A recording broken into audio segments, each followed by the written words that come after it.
Bismillahirrahmanirrahim. Assalamualaikum warahmatullahi wabarakatuh. Selamat pagi anak-anak. Apa kabar kalian pagi hari ini? Semoga kalian dalam keadaan sehat walafiat. Baik, hari ini kita akan kembali mempelajari tematik 5I dengan subtema 2, yaitu tentang benda dalam kegiatan ekonomi.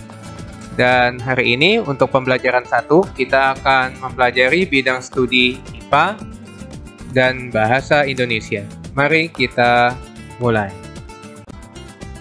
Namun sebelumnya, mari kita berdoa bersama doa sebelum belajar. A'udzu billahi minasyaitonir rajim. Bismillahirrahmanirrahim. Raditu billahi rabba wa bil islami dina wa bi Muhammadin nabiyya wa rasula. Rabbi zidni ilma warzuqni fahma, amin. Baik anak-anak, tujuan pembelajaran kita hari ini untuk pembelajaran muatan IPA, kita akan mempelajari tentang unsur, senyawa, dan zat campuran. Kemudian untuk pembelajaran muatan bahasa Indonesia, kita akan mempelajari jenis-jenis iklan. Baik itu iklan media televisi, iklan media internet, iklan media radio, maupun iklan media reklame elektronik. Baik, mari kita pelajari muatan IPA.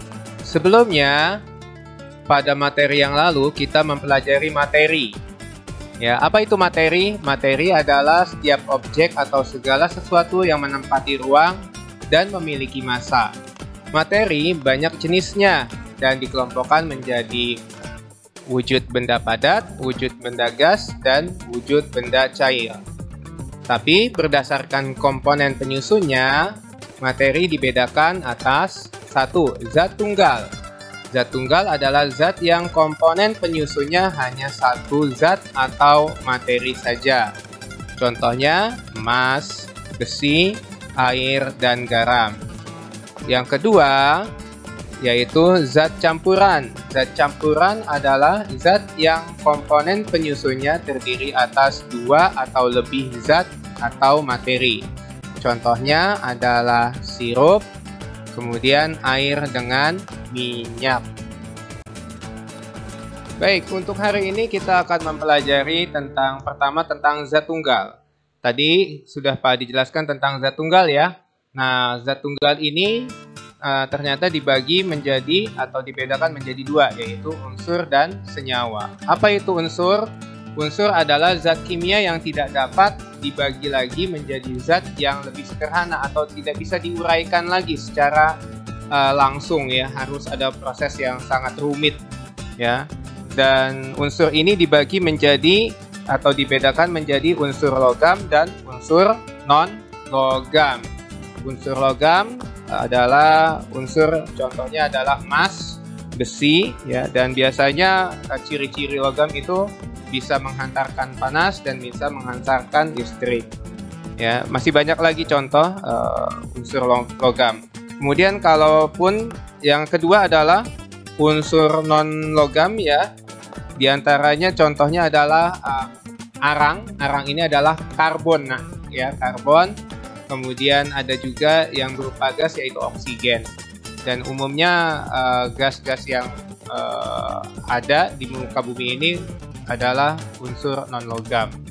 Kemudian kita bahas lagi yang zat tunggal itu, yang kedua adalah senyawa. Apa itu senyawa? Senyawa adalah zat tunggal yang terbentuk dari beberapa unsur. Jadi gabungan dari beberapa unsur.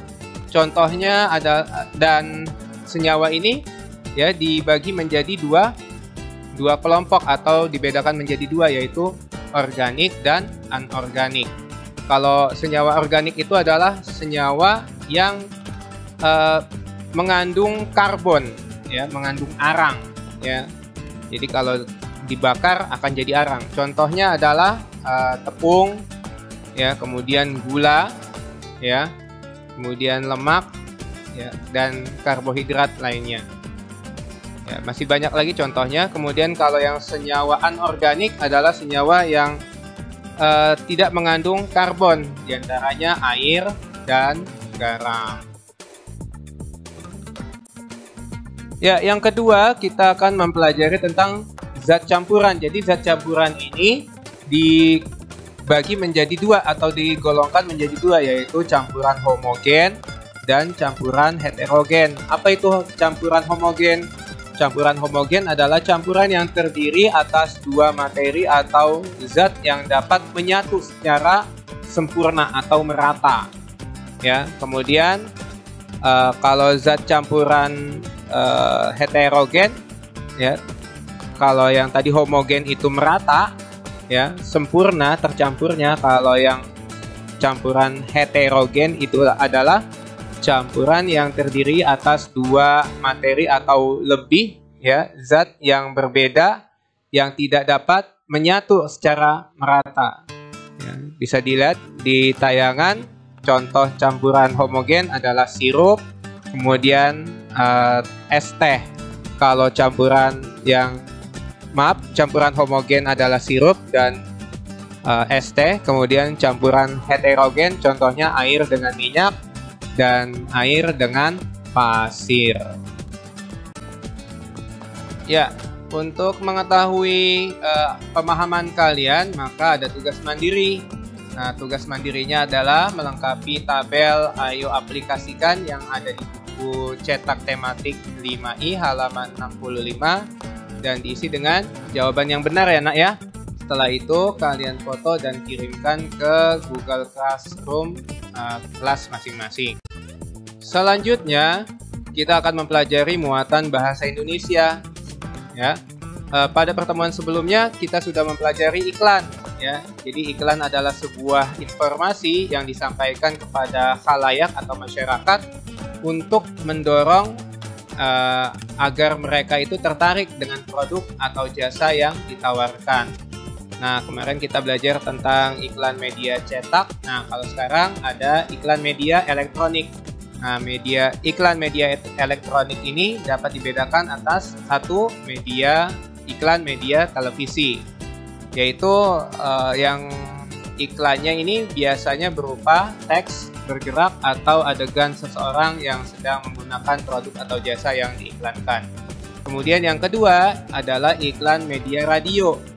Ya, iklan media radio ini adalah iklan yang biasanya berupa rekaman suara seseorang yang menyampaikan produk yang diiklankan dan umumnya berupa percakapan.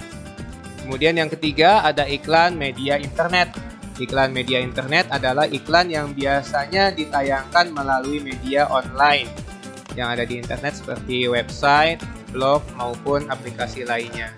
Yang keempat, ini adalah iklan media reklame elektronik. Iklan ini biasanya ditayangkan melalui papan reklame yang berisi monitor besar seperti halnya televisi dan biasanya ada di persimpangan lampu lalu lintas atau pusat perbelanjaan. Nah, berikut ini adalah beberapa contoh iklan media elektronik. Yang pertama iklan media televisi, ini sudah biasa kalian saksikan di televisi. Kemudian iklan media radio ya, ini tayangannya biasanya ada suara iklan ya, kalau di tengah-tengah siaran radio ya nak ya. Kemudian yang ketiga adalah iklan media internet. Ini biasanya kalau yang paling jumpai atau kalian jumpai adalah ketika kalian membuka situs atau website dari YouTube. Biasanya awal-awal tayangan ada iklan ataupun di tengah-tengah tayangan ada iklan. Dan yang keempat adalah iklan media reklame elektronik. Ini contohnya adalah iklan minuman yang biasa ya, ada di persimpangan jalan atau di pusat perbelanjaan. Baiklah nak, demikian pembelajaran kita untuk hari ini. Semoga bermanfaat dan kalian memahami apa yang Pak disampaikan. Terima kasih, jazakallah khairan katsir. Assalamualaikum warahmatullahi wabarakatuh.